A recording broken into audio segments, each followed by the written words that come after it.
Hello, everybody. Welcome to our webinar, Beyond Teaching and Research, Part 1, Service and Committees. This is, I think, the first webinar where we have CGU faculty as panelists to discuss what is the experience of being a faculty member. And we're trying to go beyond what we do in our PFF courses, where we talk about pedagogy, or beyond of what you do in your labs or work with your mentors and your advisors in terms of research. And we wanted to provide you with some ideas on what it looks like in terms of the third component of faculty work, that is servicing the community, servicing especially the faculty and the university where you are. So we will be talking about that. This is kind of the first webinar where we are starting to do this merging of emerging faculty that are our PFF scholars and our scholars in general, students and scholars at CGU, and our established faculty, because that's one of the missions of the new Center for Academic and Faculty Excellence. Today, Shelby Lamar is our associate director, is here as well, helping out, co-moderate. And we also have a CAFE fellow, Jonathan Aragon, taking care of the chat and bringing your questions to the panel. So thank you, everybody, for coming. There's more people coming in, and we are recording already. Thank you, Jonathan, for the reminder. And we're going to start by introducing our panelists. I'm going to ask each panelist to introduce themselves and to give us some what they do, in which school they are. And also on top of that, I'm going to ask them to tell us about when they were junior faculty or fresh faculty in their appointments, what were the kind of service that they were doing at that time. Okay, so let's start with Jessica. Jessica. Hello, everyone. I am Jessica Clague DeHart. I am an assistant professor in the School of Community and Global Health. I had to look at my first faculty position. I was like, I'm kind of feeling old a little bit here, but my first faculty position was in 2012. It was at City of Hope, which is a cancer center, but it does follow academic ranking. So it's a little different maybe than CGU, but the second that you are appointed faculty, everybody wants you on their committees. And so I was told very early on to step back and wait and don't say yes or no, just kind of figure out, get your bearings a little bit before joining one. So the first one there that I was on was actually a clinical team. So I was on the breast cancer clinical team, which is considered service to the institution within a medical or a cancer center.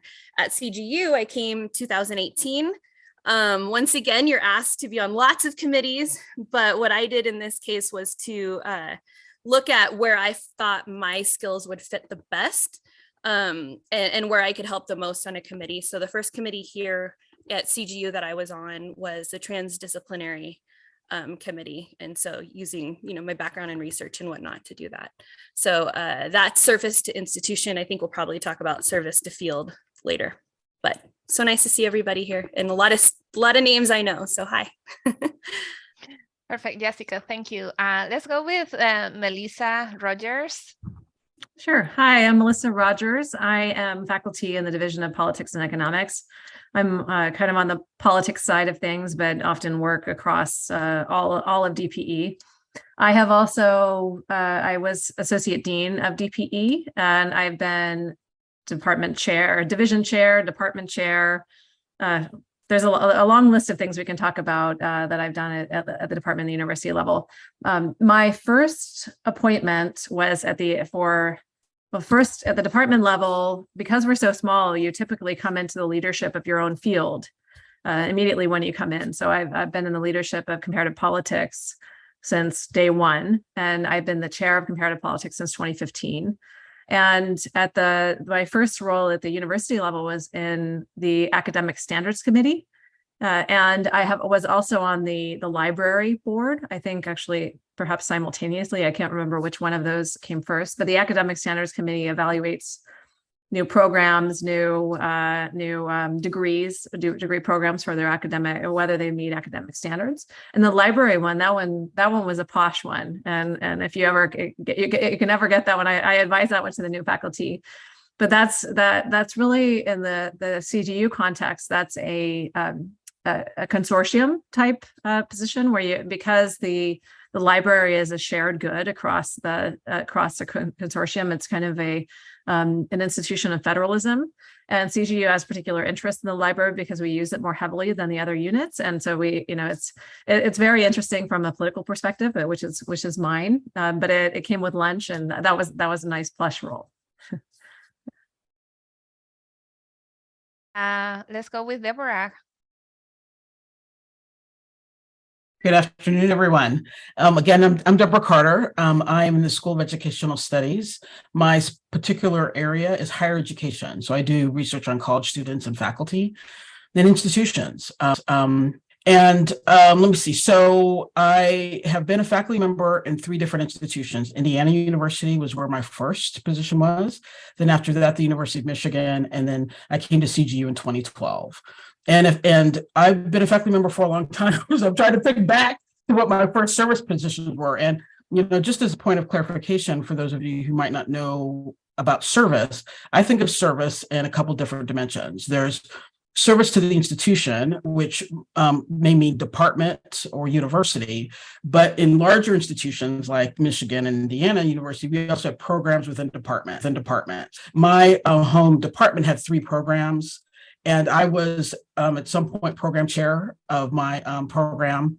And then in addition to, like institutional service, there's also service to the profession. And so throughout my career, I've been had a number of roles in professional associations to which I belong. And there's a couple of core ones for higher education. And so I've been program chair, for example. I've reviewed conference submissions. I've been on association committees, review for journals, that kind of thing. So I think, though, my first, and I should know that, way back when I had my first position, it was the department's feeling of responsibility to protect junior faculty from a lot of service. So they really pre-tenure tried as best they could so that we didn't have too much service, because they thought that time might take away from scholarship. So I did read, for example, admissions files. So that was kind of like the low level kinds of things that I think a lot of new faculty did. And I think there was a requirement to be on a department committee. So we did those, and those were not too time intensive, but it was generally expected that faculty would be on a department committee. Thank you. Yeah, that was very helpful. And then last but not least, Josh. Thanks, Gloria. Hi, everyone. I'm Josh Goode. I'm a professor in the History and Cultural Studies departments. When did I get to CGU? A long time ago, 2009. And like Jessica, when Jessica was talking, it reminded me that I should check my CV, because I was wrong about what my first committee was here. I thought it was the Faculty Research Committee, but it was actually the AADC, which we don't call it the AADC anymore, but the Affirmative Action and Diversity Committee is what it was called at the time.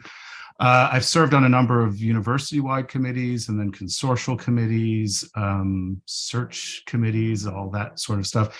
I couldn't sum up the issue of service better than the way Deb just did, but I would say that, one bit of, there's a kind of cultural issue when it comes to service, which is, for faculty, individual faculty, service is the third child of the 3 that we 3 parts of our job, right? When you get evaluated, when a tenure track faculty member gets evaluated, you get viewed for your research, for your teaching, and these are different levels of importance depending on the place you are, and also service. And service is the kind of part that a lot of people see as, that's like taking out the garbage. I have to do it. I don't want to do it. And then I've got to bring the garbage cans back up from the street. So it's complicated. It's a nuisance. I tried not to view service in that way when I first got here. I remember the faculty research committee being my first bit of service, because I was encouraged to do that by a mentor, not at CGU, who said, that's how you get to know your faculty colleagues. That's how you get to know people, because you evaluate research, you dole out grants, et cetera. And that proved to be true. I then, so for me, service was an important part. I didn't know that I was being evaluated based on service, but it was helpful to know that subsequently. And I'm happy to talk about some of the other service requirements or issues and figuring out when to say yes and when to say no. I've been the chair of either one of the two departments I've been a member of also quite a bit. So I couldn't agree. There's a lot of, service is a big grab bag of different possibilities, but it basically means when you're not teaching and you're not doing your research, anything that you're doing for your day job is we can consider service. That's the way I would think of it anyway. Thank you, Josh. And I think I forgot to introduce myself because I introduced everybody, but not myself. So my name is Gloria Gonzalez-Morales. I am a professor of organizational psychology at the Division of Organizational and Behavioral Sciences. And also I'm the director of CAFE, the Center for Academic and Faculty Excellence. And I came here in 2020 when the pandemic started, and I think at some point, it's funny because I don't remember my first service appointment, even though it was 3 years ago, because it was in the middle of the pandemic. But I think that I was asked to be an alternate on the IRB committee, and but then I started to get into more services, and by getting to the AADC back then, that is the one that Josh did first, that's when I started to meet more people, and now I feel like all that I do is service, but we will talk about that later. Okay, well, thank you so much for your introductions and for giving a little bit more of context as you were introducing yourselves, because that was very helpful. One of the things that I noticed when you were talking about your service positions is that Deborah, you said something about the department protecting your time for research, and then also like how do you initiate? So what do you think is too much or too little service for tenure? Because then I will ask about too much or too little for, or we can ask, let's ask it, I'm going to ask it in the same question.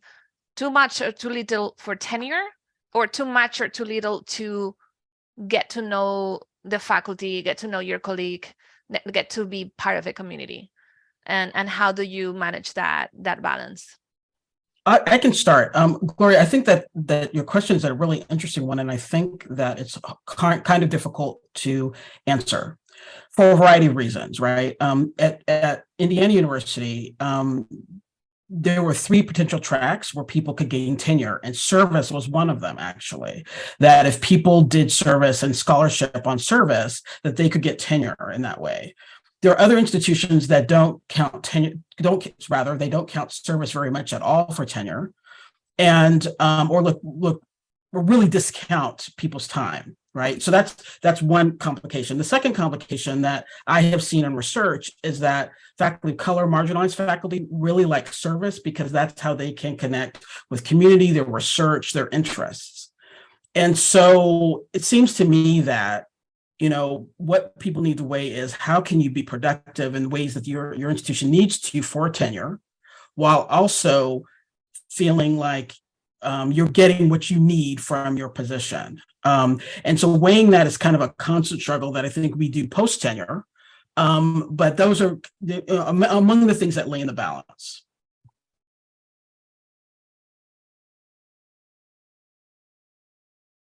I'm assuming and just to add to that, some of it, oh, sorry, Gloria, I spoke over you, but some of it is disciplinary as well. You have to figure out, what field you're in defines what kind of, where the balance is in terms of getting tenure. I mean, so again, this is the perspective I had about service was it is something that you're being evaluated on. It's again, at least at CGU and at a few other places, especially if you're at a sort of a small liberal arts college versus a large research university, service is going to be measured in different ways. You need to talk to your You need to talk to your mentors. You need to talk to your department heads. You need to talk to the people in your school. You'll be part of a division, arts and sciences or humanities or professional school. And so what gets measured for tenure is still fundamentally disciplinarily defined, even though one of the final decisive committees is most schools actually have some version of appointments, promotions, and tenure committee. We have one of those here. Ours is an APT. There are TPAs and ATPs, and but they're all basically the same. So you need to to figure out the tenuring issue. That is, both a specific field. It's also a discipline. It's also a university concern, and that's ear to the rail. You need to find out when you get to the place how things are weighted and how things are measured. I think on one level, and so I'm still in a research-driven discipline, so we have to publish. And in fact, if we were at a much larger university, service would have been probably discounted, and teaching is probably less weighted at a big university. So I would, some of this is there's academic culture, and then there's also the sort of local or specific or particular cultures or needs of a particular place. And that's something we can talk about more, but I think you got to have your ear to the rail on that kind of stuff. And that's where you lean on the faculty and colleagues, your colleagues who maybe have been at the institution a little longer. I spend a lot of time now mentoring junior colleagues on that sort of issue. So I'll agree with that. And I'm glad you made the point about university size, because if you came into a large R1 university,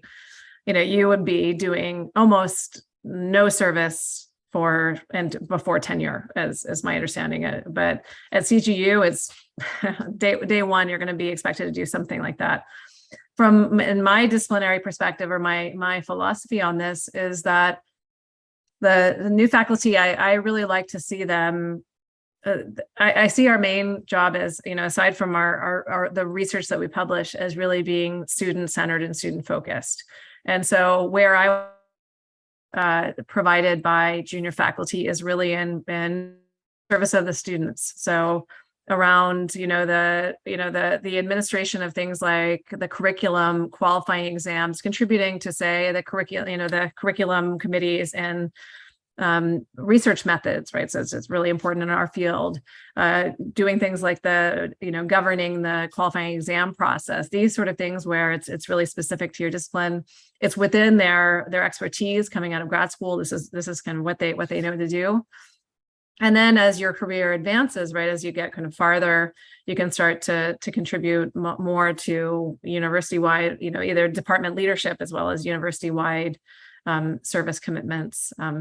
And I don't know if this is exactly relevant, but I think there's a really important role to senior faculty, either tenure faculty, I could either associate or full professors in a department, to watch the back of junior faculty to make sure that their service load does not become excessive. And this can come about for nefarious reasons or reasons that are much more benign, right? So you can have, as faculty say, maybe we should do that, right? Why don't you do that, right? And having someone be like, well, that's not in their expertise. Is that a good use of their time, right? That sort of person in the room. Because there is a power differential across untenured and tenured faculty, as well, there are other power differentials at the university, but that's one of them. The ability for junior faculty in particular to say no is some are pretty good at it, but most of us, and I certainly am one of the people who really struggle to say no to service opportunities or to anything really. But having someone and kind of mentoring you and actually protecting you at the faculty level to say, what he or she or whoever is doing this is enough on the service level. We who already have our tenure in place, we can take more of that. Or do we need to do that? Maybe we should think about whether we need to do that. So. Yeah. Thank you, Melissa. I completely agree with what everybody has been saying. I coming from City of Hope was all research driven. We didn't even have teaching. We had to somehow come up with reasons how we were teaching, but that wasn't even a focus. And like Josh was saying, you know, in that respect, it was, if your research is hurting, then you're doing something wrong. You're doing too much of the other things, because they were really, really heavy on research.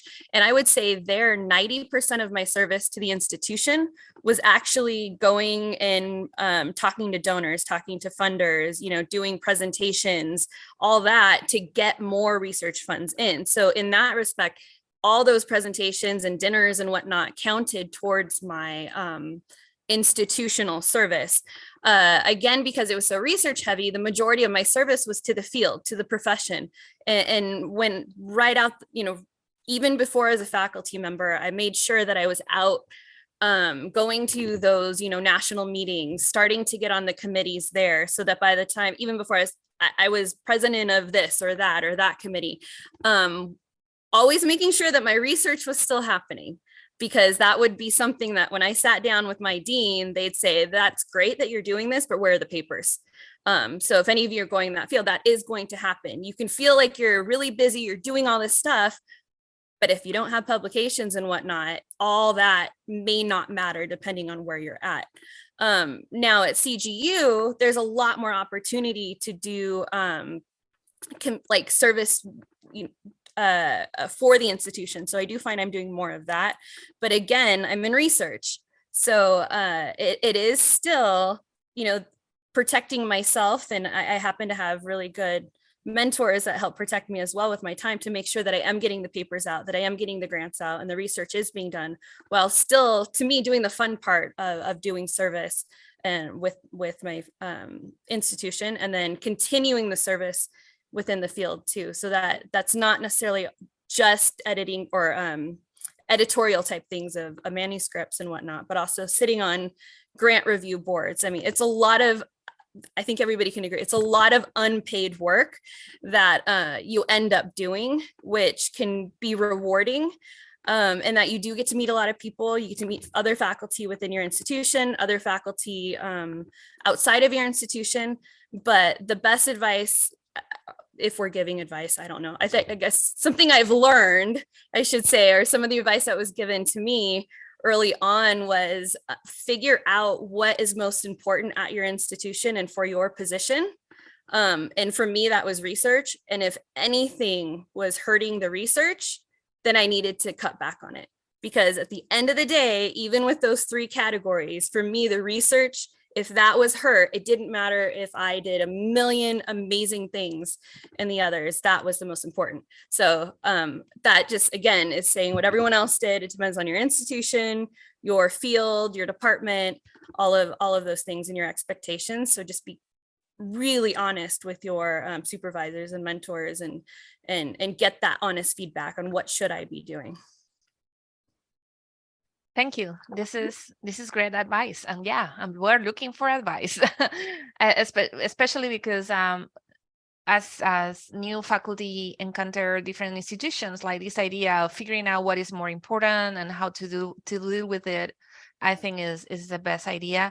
And Jessica, you already have touch on the idea of doing these things will allow you to connect with people, and Josh also talked about it. So how can we be strategic about which service appointments to do, like maybe to look for, figuring out what is available, what is that it offers, in order to create community, both in the university and outside our professional, and why creating community is important? I'll start again, Gloria. So maybe I will offer advice with respect to this. I know that your question is about creating community, and maybe I'll get there, but you know, if I'm to advise someone who's starting a faculty position, the one thing that I strongly recommend people to do when it comes to service within the institution and even without, you know, in the profession, to talk to people who are on the committee to see how much time it takes.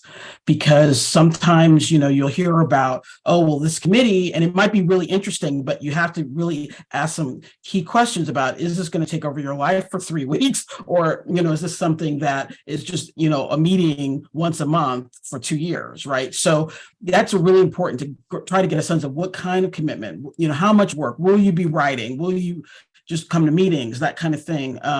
The second thing I think, in addition to time commitments, is try to find out the politics of the committee, because there are certain things that we might be really interested in serving on with respect to the committee, but the committee is really political and it may not be as rewarding an experience as one might assume. So that's the other thing too that I think people need to keep in mind. And so in terms of your question, Gloria, to go back to building community, I think it's, what kind of community do you need for your professional work? And, is this service activity really going to meet those needs given time commitment and given other things? Yeah, I would agree with that. I mean, take whatever estimate you get of time that anyone on the committee tells you it is, and then add 5 minutes, 5 hours, 5 days, 5 weeks, 5 months.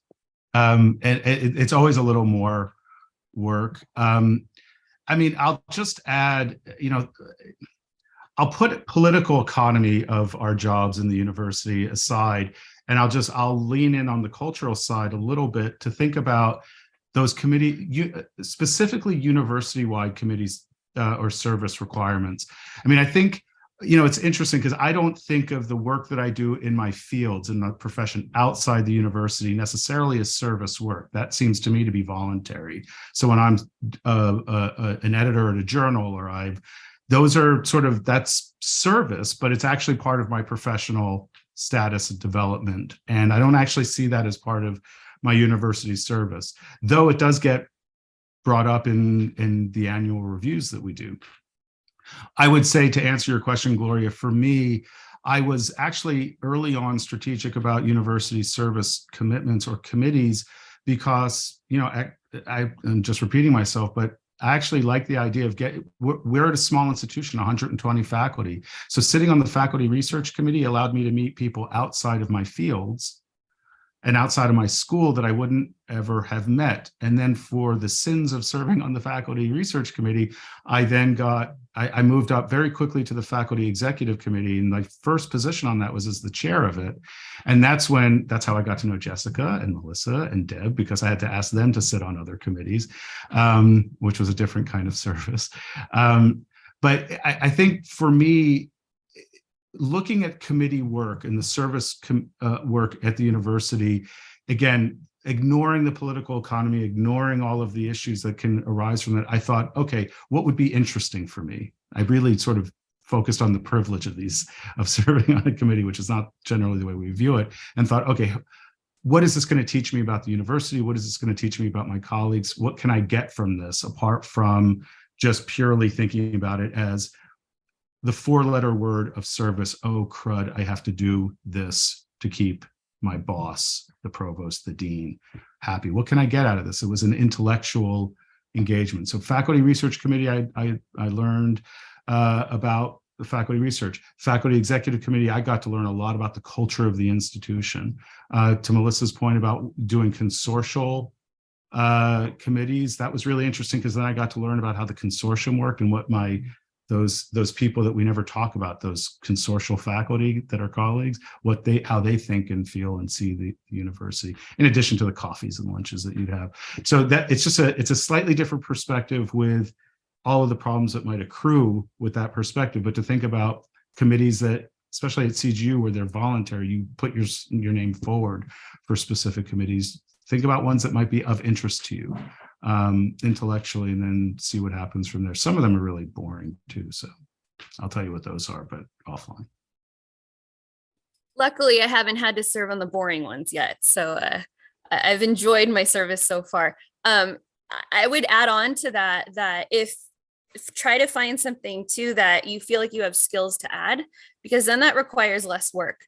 When you're on a committee and you are given a task and you're like, I don't know how to do this, that's one of the worst feelings, because then you're having to learn how to do it, which means you've just quadrupled your time.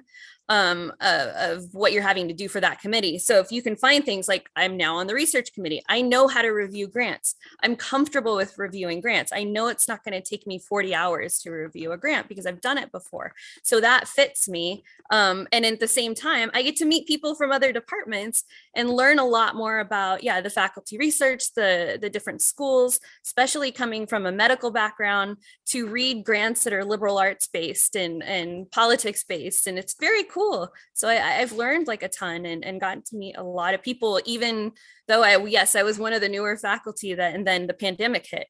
So even being able to be online and meeting faculty was that sense of community. Was like, okay, I'm not just on my own writing, in my little office at home, but there are other people, there are faculty out there. So that community did help quite a bit.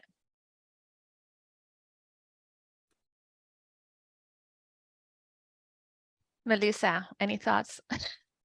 I would love to hear the committee's thoughts on saying no, right? So we all recognize that, and in most of our jobs, including at CGU, even though I think teaching is more valued at CGU than many places, and services are relevant, and especially advising, right? So, our job is different than a lot of universities where we really jump into graduate advising from, the minute you get your own PhD signed off on, all of a sudden you're advising other PhD of others, right? So that's a particular peculiarity of our job. But, and I don't think I have a good answer to this, but how the other committee members have said no, given the power differentials, given we know from the literature that women, people of color, get more service asked of them, right? Because of, you want diversity within your committees, and that's both important, but it can be a lot of burden to the different faculty members affected by that. So how do you guys think about saying no in a way that doesn't burn bridges, in a way that can be understood by both senior faculty as well as the university itself? Melissa, my standard advice to students I've had is to talk to me first before they say yes.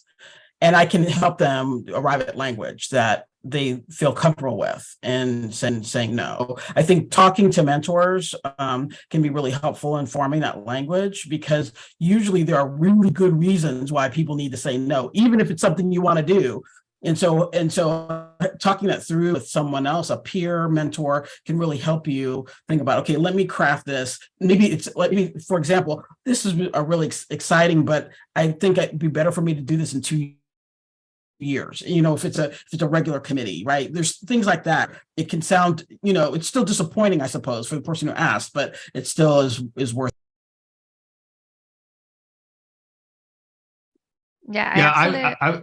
Let me just add to that, because I agree with Deb.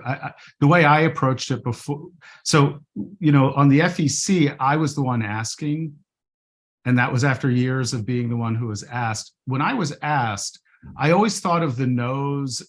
I had a bag of no's on my back, and I only had so many in there that I could reach into and pull out. I had to say yes occasionally. And again, figuring out the number of no's and yeses in your bag, that's a kind of ridiculous metaphor, but I'm going to stick with it, was one that you have to keep your eyes open. You have to talk to your faculty, your departmental colleagues. You have to think about, also you have to think about, to Jessica's point earlier, you have to think about how much time you actually have. If you're in a research-driven position, you have to do some service to the university, but you can't say no to all service requests, right? It doesn't work like that. And I think, to second what Dave just said, what Deb just said, that that if you can say no with maybe in a couple of years, or this is the reason why I can't do this committee work right now, that goes a long way. At least it went a long way when I was on the other side of that and was the one asking. There were certain people I would ask just because I knew they were going to say no. I'm going to say it out loud. I knew they were going to say no, and I was creating a record of no's.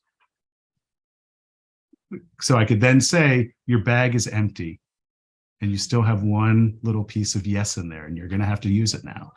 So I think that there is, a lot of that is being a very unsophisticated way of saying there's a strategy in this as well, that it's some of it, most of it is your personal needs and decision, but to think about it as, you're going to have to do some service at some point, because the three prongs of every one of our jobs, regardless of the size of the university: teaching, research, and service, to different levels, but that is sort of the kind of part of the contract of the university faculty member.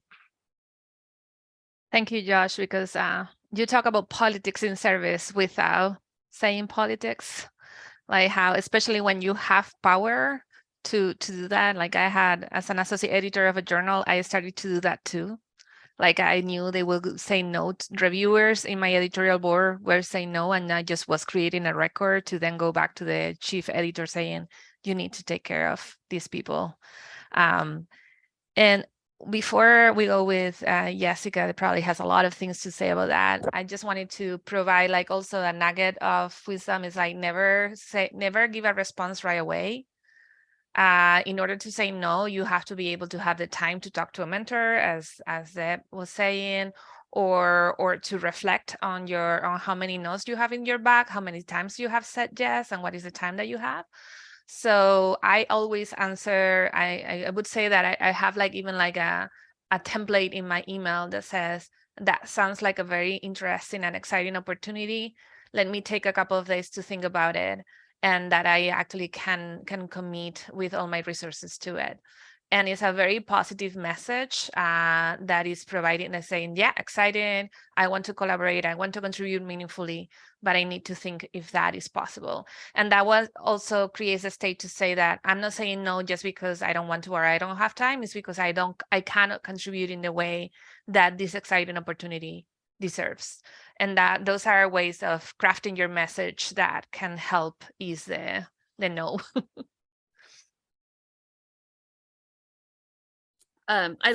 Absolutely. And the message helps. And I think waiting to say anything and think about it really helps too on many levels. One, so you can either craft or tailor whatever message that you have to give you more time, and to look at your calendar, because I think not as a little bit at CGU, but a lot when I was doing the one-offs at City of Hope, I would just be like, oh yeah, no problem, because they weren't committees. Yes, no problem. Yes, no problem. And then before I knew it, I had, 20 hours a week where I was off campus doing talks. And I'm like, how did I get into this? And now I can't say no. So I started making like almost silly, but a spreadsheet of this is what I'm doing. So I would look and, my yeses and make sure that, okay, I can actually do a no. Like I'm doing too much, because it was so far in the future that I had no idea. I wasn't keeping track. I'm going to take responsibility. And I found myself overloaded because they weren't committees. Committees, it's a little different because it's for a year or it's for a particular amount of time. And as long as you go into it eyes wide open and know what you're in for, then it's a little easier to balance. Another thing that I used to do even as a postdoc, and when I first started off, is my chair of my department at that time said, anytime somebody asks you to be on a committee because you're just starting off, I want you, and she's like, and this isn't for me, this is for you, to email them back and let them know that you're going to, get advice from your chair, or you're going to, talk to your chair first. And she said, and in that case, then you and I can talk.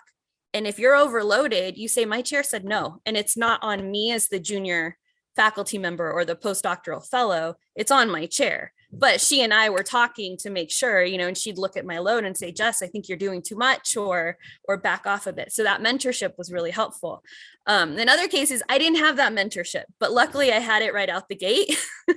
So I kind of learned a little bit, but just knowing that hopefully is possible if you have a good mentor, somebody that can kind of take that off your shoulders a little bit, I think was really, really helpful. But it's hard to say no. I'm going to be brutally honest. And there's been times I've said no. Oh, this was the other thing. There's been times I said no, and then I was met with a no. I'm like, okay, that didn't work. So I guess I'm still doing it. But then we talk and I say, look, the amount of work that is required, it's not fair to the committee because I cannot give that amount of time. And then what has been a couple of times negotiated is, okay, well, can you do this?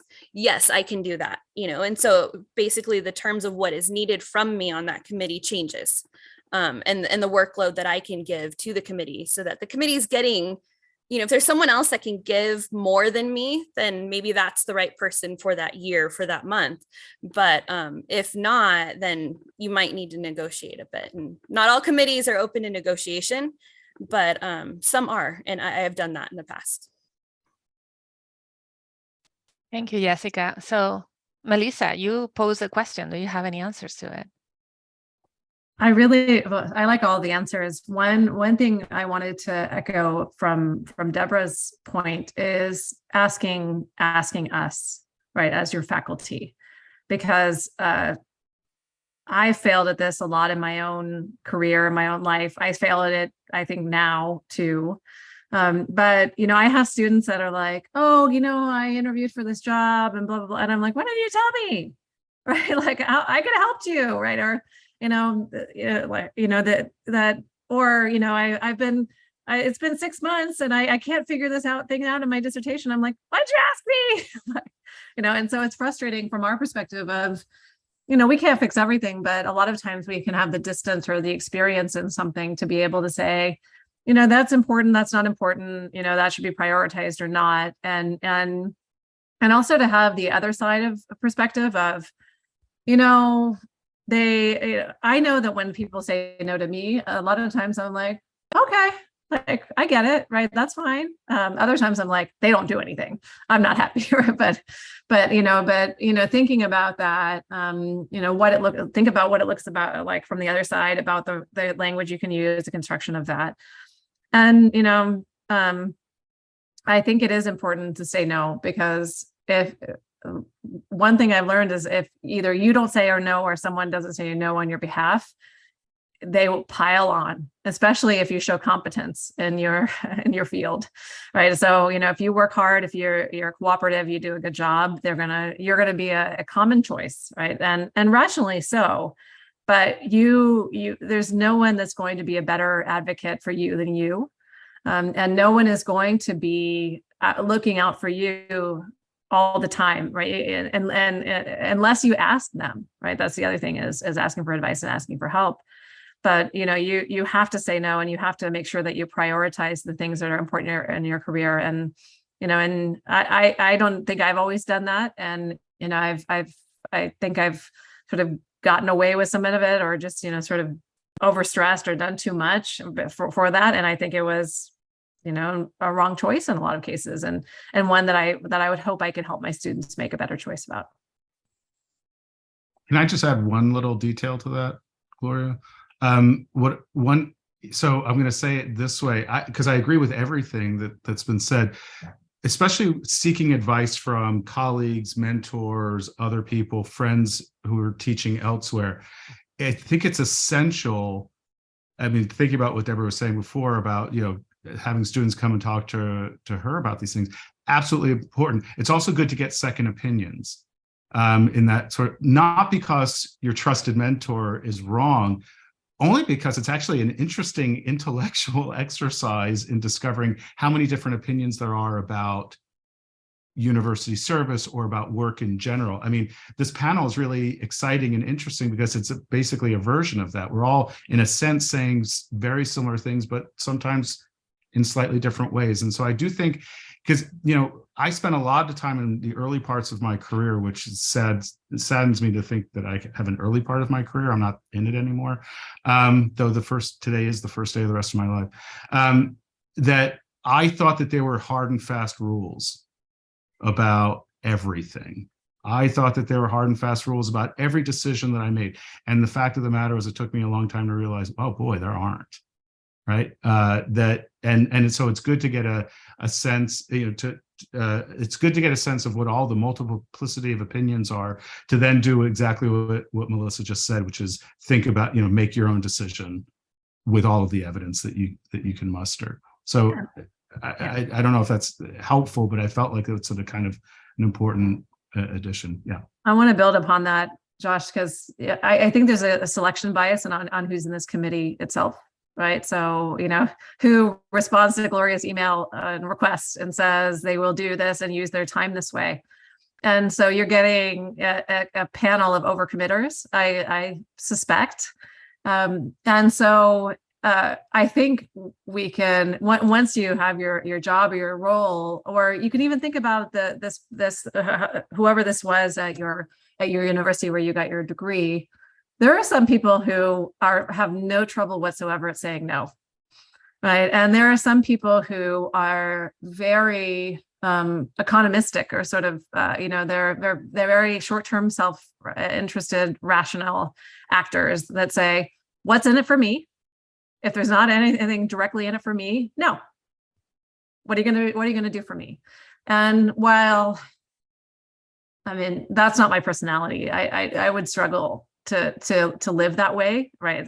Just from a sort of ethical perspective, or from a liking myself perspective. But I think their voices are interesting to hear too, right? And to get the full spectrum of, maybe they're right.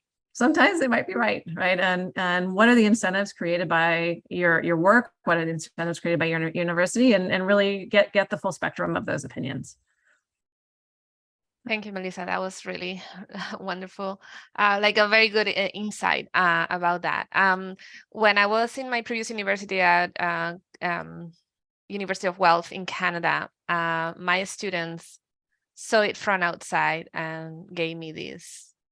So it's a button that they told me to press every time I got a request. No, N-O. No. So I have it here always in my office to remind me that I can say no. I still am, I'm overcommitted, as Melissa was saying. But it was interesting that my students realized that I was overcommitting, and that they were undergrad students. So that was very insightful from them, like going like, you are burnout, Gloria, and you have to deal with this. So don't get there. I know that there's some questions. So Jonathan, what is going on the chat? Aaron asks, what things have made you leap at a yes answer?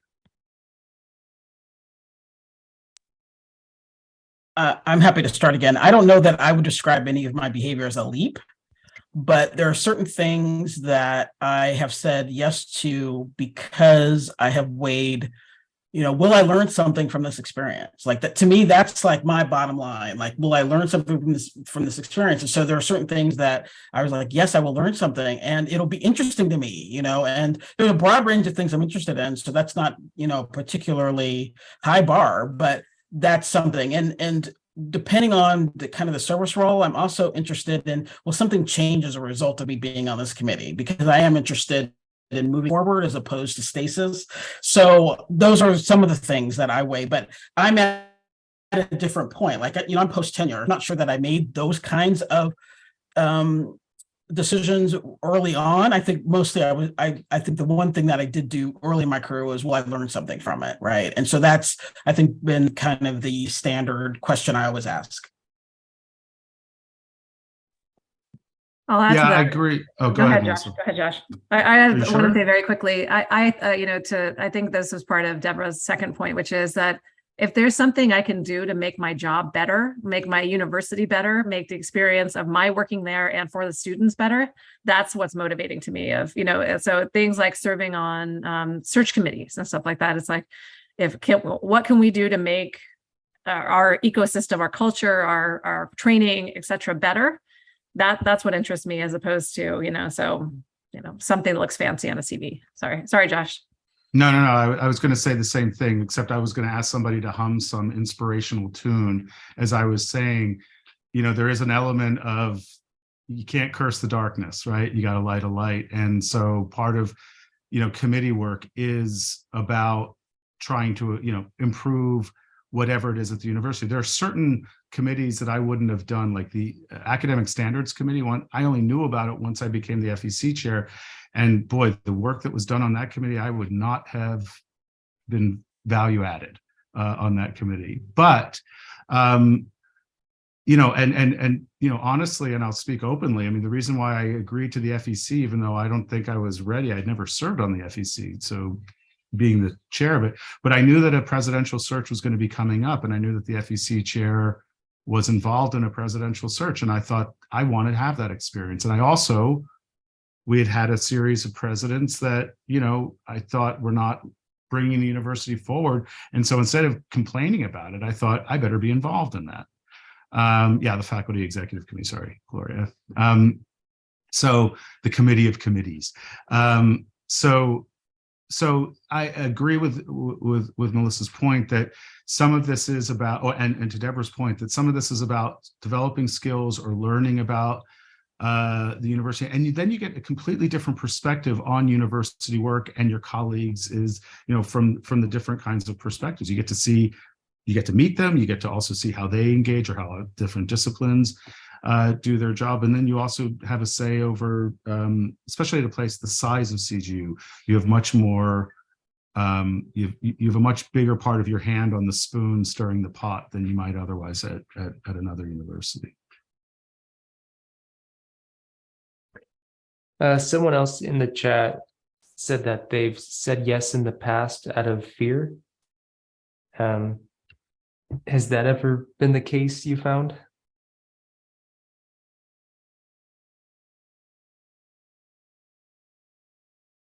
I'm I don't know if fearful to say yes now.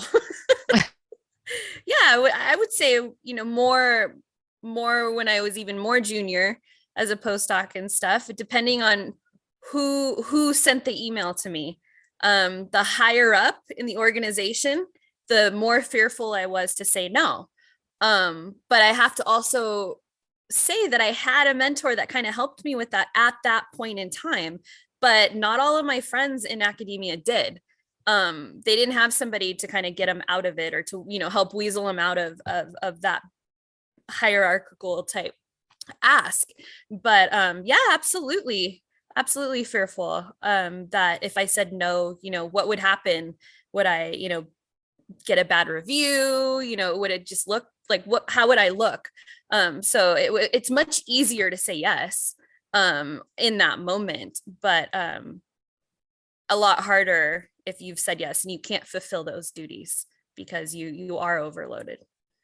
And actually, Jessica, that's super important, because that's something that I have been discussing with some of our students, is like, you can have your reputation damaged by saying yes to too many things and then not being able to do a good job. And then that can actually subtract from that community involvement that you're trying to do, as that person that is not reliable, that person that they say yes, they can even make assumptions and attributions about what you say yes, that you were trying to just be everywhere but not doing actually the work. So really, like, there's a real damage, potential damage to saying yes, if you're just doing it out of fear, but then you don't have the capability, the resources, the competencies to do a good job on that.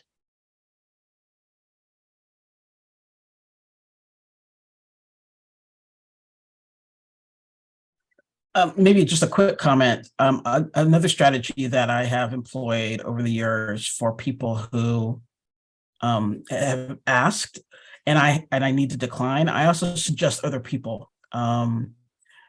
names. And depending on the ask, that can be really helpful, because sometimes you're asked because you might be visible in a particular way, and they might not know the people who have similar expertise or capability or whatever. So to suggest other people who might be a little slightly less overloaded or visibly so, that can be helpful to the person who's asking.